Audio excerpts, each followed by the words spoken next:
atas nama Koperasi Simpan Pinjam Kopti Dolorosa, pengurus yang ada 4 orang, pengawas 3 orang, manajemen, dan sebanyak 2.800 anggota, kami menyampaikan turut berduka kepada keluarga, mama dan anak-anak, serta segenap keluarga yang terkait. Juga terima kasih untuk kehadiran Bapak Matias memberi diri seutuhnya bagi Koperasi Kredit Dolorosa. Beliau masuk menjadi anggota tahun 2006 selepas Koperasi Kredit Dolorosa berdiri persis 1 Agustus 2006. Koperasi ini didirikan oleh paroki, ada pastor paroki dan dewan. Kemudian anggota perdananya salah satunya beliau ini. Beliau pernah menjabat sebagai anggota, kemudian jadi pengawas bersama kami, kemudian menjadi pengurus. Kalau hitung-hitung karirnya cukup, ya harusnya begitu. Ada lompatan, ada tahapan. Dan yang terakhir 3 bulan lalu, dalam rapat anggota tahunan untuk periode 2024 sampai 2027, beliau terpilih menjadi ketua. Bapak Ibu sekalian, yang ke Pontianak itu kami 2. Kami 2 tidur satu tempat tidur.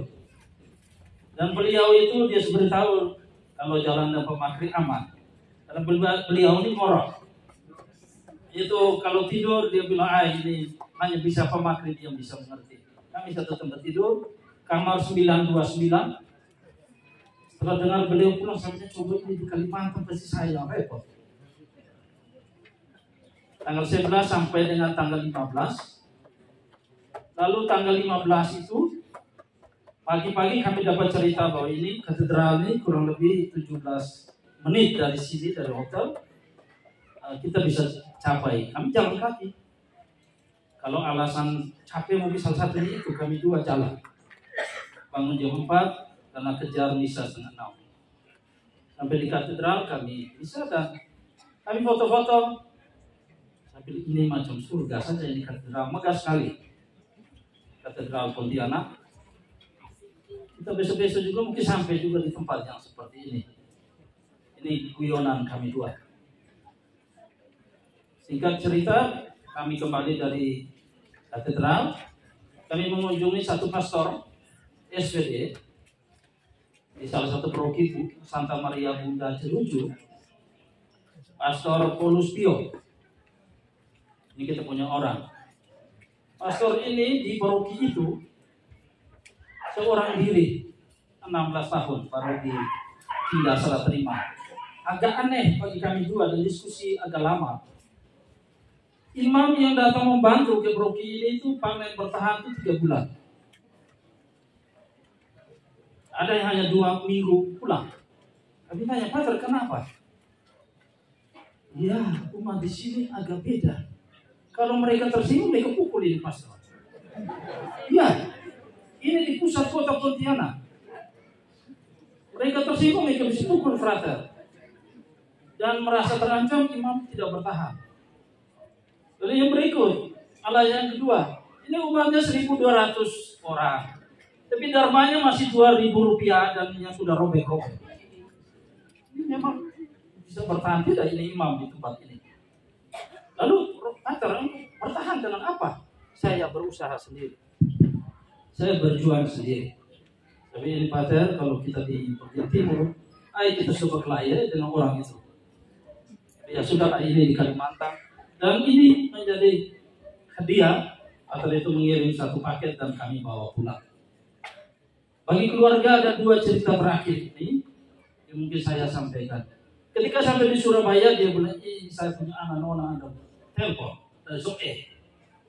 Mereka semua sudah berkumpul dan tunggu saya. Minta carikan Ronis ya, kue apa itu? Kue Ronis. Dan kami 2 keliling itu bendara juara yang begitu panjang. Cari. Dia bilang Ronis, tapi saya tahu. Kita 2 cari. Ternyata juga tidak dapat. Di Pontianak kami juga berpisah di Tugu Katulistiwa, cari minyak Kalimantan yang urut gatal-gatal, pokoknya minyak itu. Nah, ada WA juga di grup bilang tolong pulang Kalimantan bawa ini minyak. Kami pun cari. Saya yang dapat, beliau tidak dapat. Dia bilang, saya pulang sore. Ini saja yang membebankan. Saya karena saya tidak bisa bawa untuk mereka semua. Apakah beliau meninggal karena dia terakhir dengan saya? Apakah beliau meninggal karena apa? Dia meninggal dalam kebahagiaan. Seperti Roma tadi. Cerita senang semua. Jadi Bapak Ibu sekalian, kalau orang mulai cerita senang bahaya. Karena saya alami betul, beliau sangat senang. Dan senang dia ada dua hal yang dia selalu ulang. Yang pertama, karena anak bungsunya dapat beasiswa S2. Yang kedua, karena Romes ada kembali dari Papua dan bertemu di tempat ini. Saya harus pulang sore karena saya sebagai bapak punya rumah itu, mereka semua sudah tunggu saya. Dan akhirnya hari Rabu kami ketemu makan pepaya sama-sama di koperasi. Hari Kamis sebelum ke Keva masih menandatangani laporan kami dua yang ke Pontianak, dan itulah perpisahan kami berdua. Bapak Ibu sekalian, sekali lagi atas nama koperasi kami menyampaikan terima kasih. Kami mohon maaf jika tidak berkenan kepada Bapak Mentias. Ini senior yang cukup makan garam dalam urusan koperasi, kami kehilangan. Dan bagi para anggota sekalian dan juga calon anggota, karena saya lihat muka hidung semua ini belum ada yang, masih banyak yang belum masuk koperasi. Kami semua berharap bahwa dengan semangat ini kita bisa mengembangkan terus koperasi yang ada. Cita-cita besar dari Pontianak yang kami juga sudah diskusikan akan saya lanjutkan bersama teman-teman pengurus dan pengawas. Sekian dan